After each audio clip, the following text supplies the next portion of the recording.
All right, what's going on, everybody?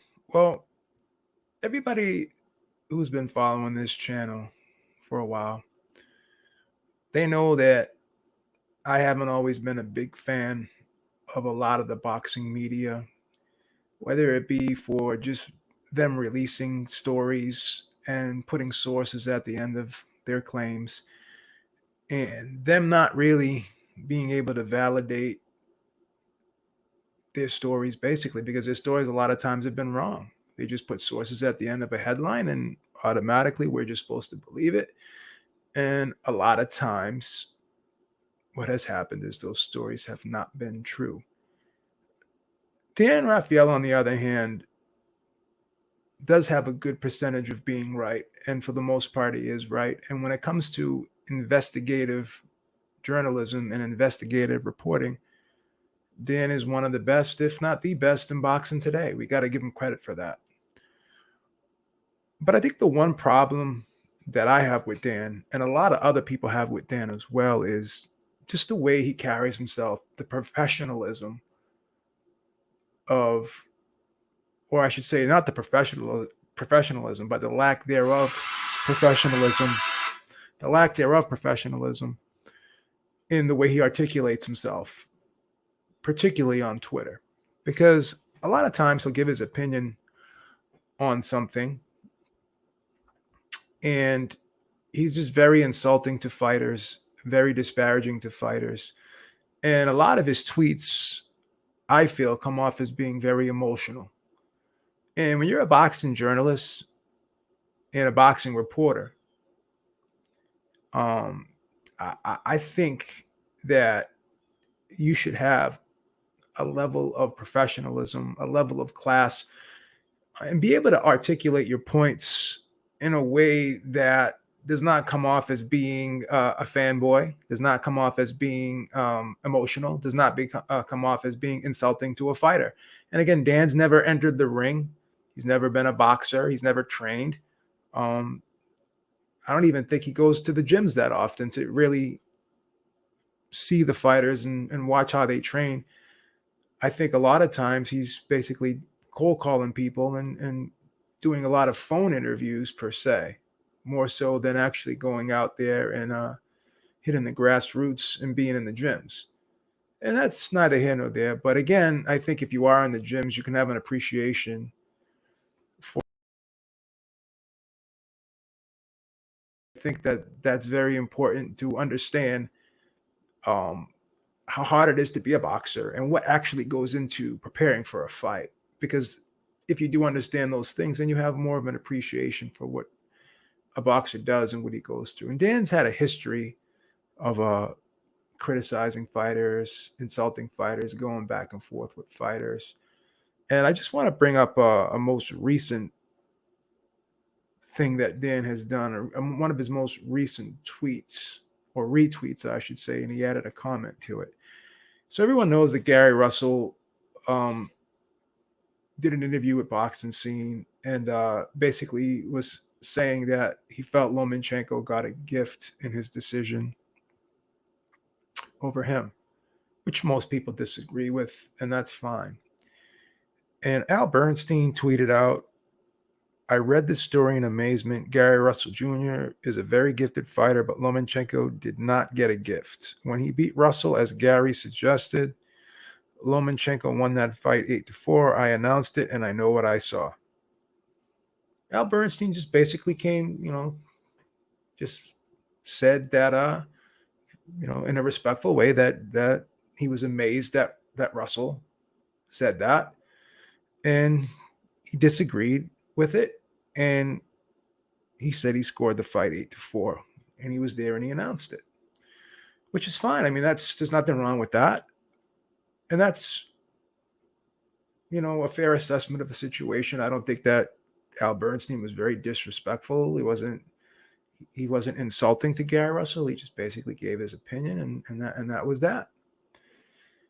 But Dan retweets that, and he says, well, Russell has always been delusional and in denial about how badly Loma toyed with him was easy work. And again, Dan Rafael was a journalist. He was a reporter, not even an analyst. Al Bernstein's an analyst, so it's his job to actually give his opinion on things. I'm not saying Dan can't give his opinion on things. I mean, but more so, he should be focused on the reporting. And when you look at that tweet or retweet, that's something like that a fanboy would say. That's something that like someone on YouTube would say, not someone who actually works for ESPN or did work for ESPN. So you have to ask yourself, did this play a factor in ESPN not renewing his contract? I know a lot of people, or most people, have said that it's about the money.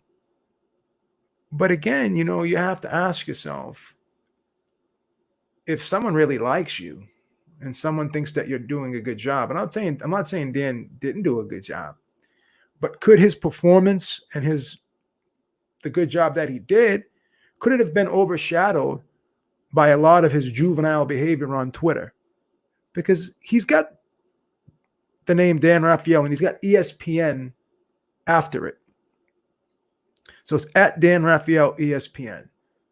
So he's got ESPN at the end of his name. So he's representing ESPN.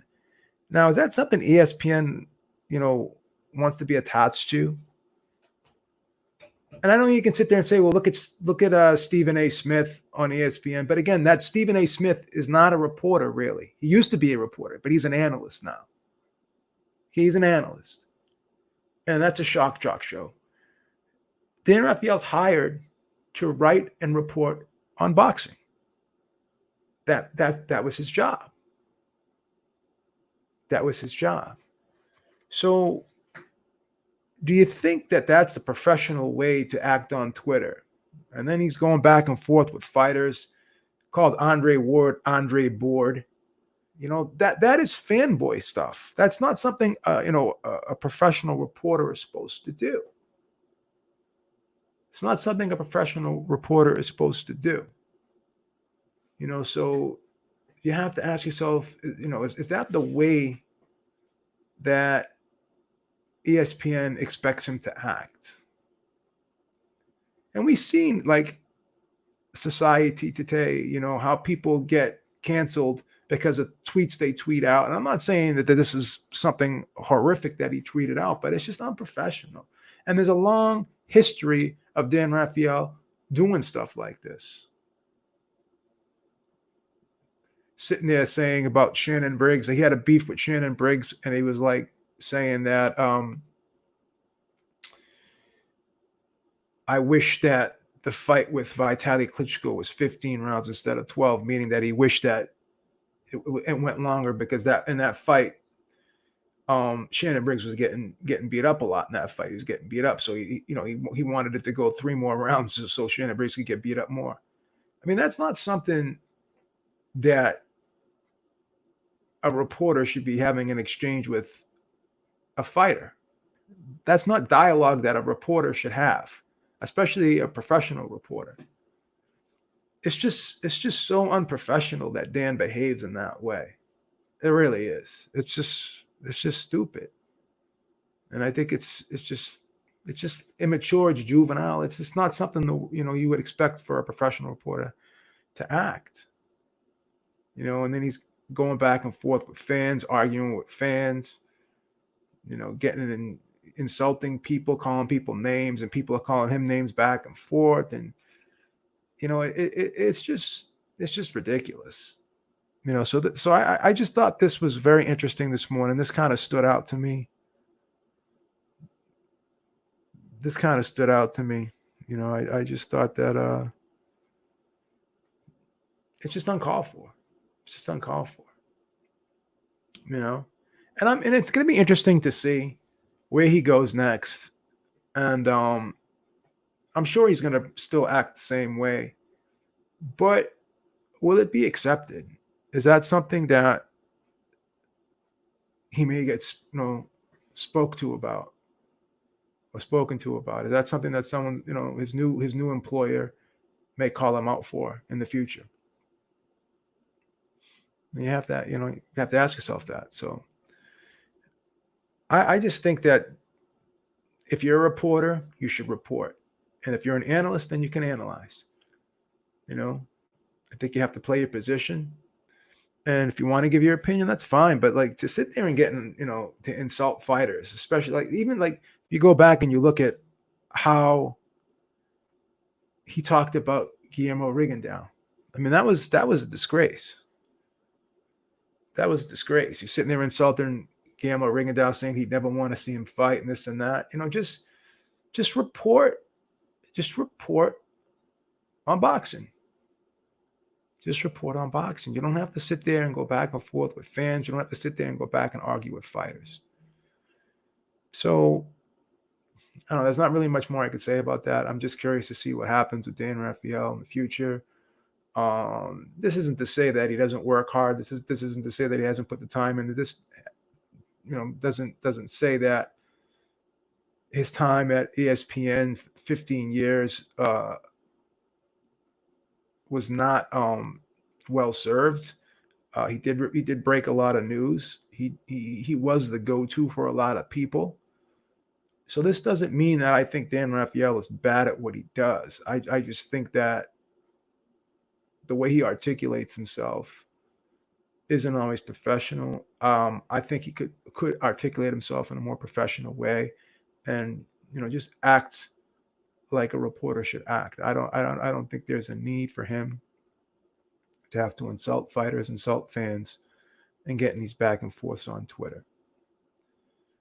And I think a lot of other boxing media people, sometimes they go overboard too as well. I'm not saying you have to be a snowflake. You can't say anything, but I just think if you are a professional, then you shouldn't have to stoop down to other people's level and get in these back and forths with people. It's just my opinion. All right, guys. That's all I got for now. Until next time, Beaver's out. Talk to y'all soon. Peace. Have a great day.